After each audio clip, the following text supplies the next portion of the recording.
Hello à tous et bienvenue à l'épisode 10 de votre série How to Get Away with Bad Buzz. Cette série a été conçue pour permettre de comprendre le phénomène du bad buzz, comment le gérer et surtout comment l'anticiper. Cette série donc, en français, qui se nomme Comment échapper à un bad buzz sur les réseaux sociaux, est destinée aux professionnels de la communication d'une entreprise sur les réseaux sociaux, mais également à tous les professionnels du community management. Dans la description de la vidéo, je vous ai mis des liens d'articles gratuits pour permettre d'apprendre davantage sur le métier de community manager, mais également un lien de ma formation en ligne pour vous aider à gérer pas à pas une communauté sur les réseaux sociaux en Afrique.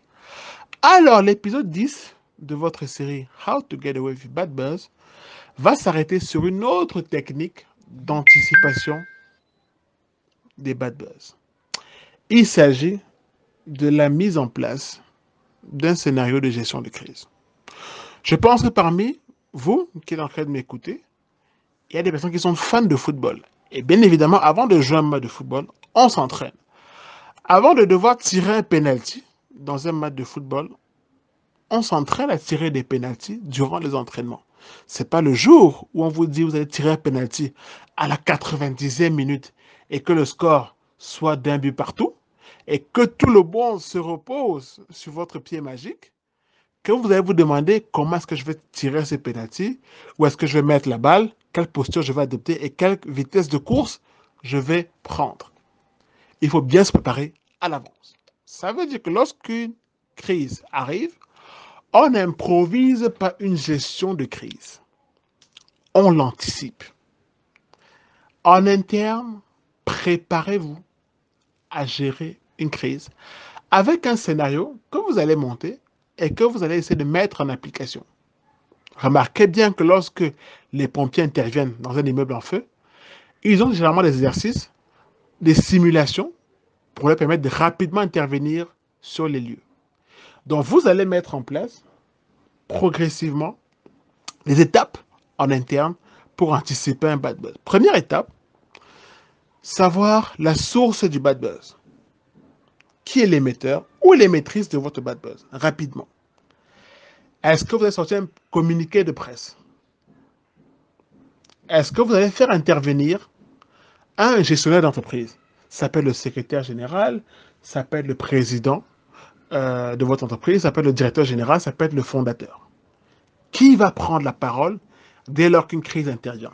Ce n'est pas quand elle arrive qu'on commence à contacter le président ou le directeur pour lui dire il faudrait que tu fasses un communiqué. Non. À l'avance, on doit savoir qui doit intervenir. On doit également savoir après combien de temps on va publier une information pour démentir le bad buzz. Ou pour malheureusement confirmer si c'est une vraie information, mais qui est un bad buzz pour vous, mais confirmer les propos et commencer à mettre en place une solution de gestion de la dite crise.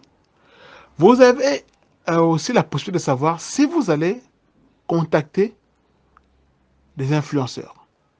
Est-ce que vous allez avoir l'appui de vos influenceurs? Bien évidemment, ce n'est pas quand une crise arrive qu'on se demande quel influenceur contacter. Non. On a déjà en amont des partenariats avec un ou deux influenceurs sur les réseaux sociaux qui vont juste vous aider à combattre la crise. Ça veut dire que il est bien vrai qu'ils vont régulièrement partager vos produits ou services en amenant les gens évidemment à consommer vos produits et services, mais lorsqu'une crise arrive, ils doivent également savoir que lorsque la crise arrive, ils doivent se mettre en place pour vous défendre naturellement. D'accord? Donc, c'est à vous, justement, de créer ces petits scénarios en interne pour anticiper un bad buzz, pour que dès lors que ça arrive, pour de vrai, vous allez juste mettre en place cette simulation et gérer tranquillement votre crise sur les réseaux sociaux.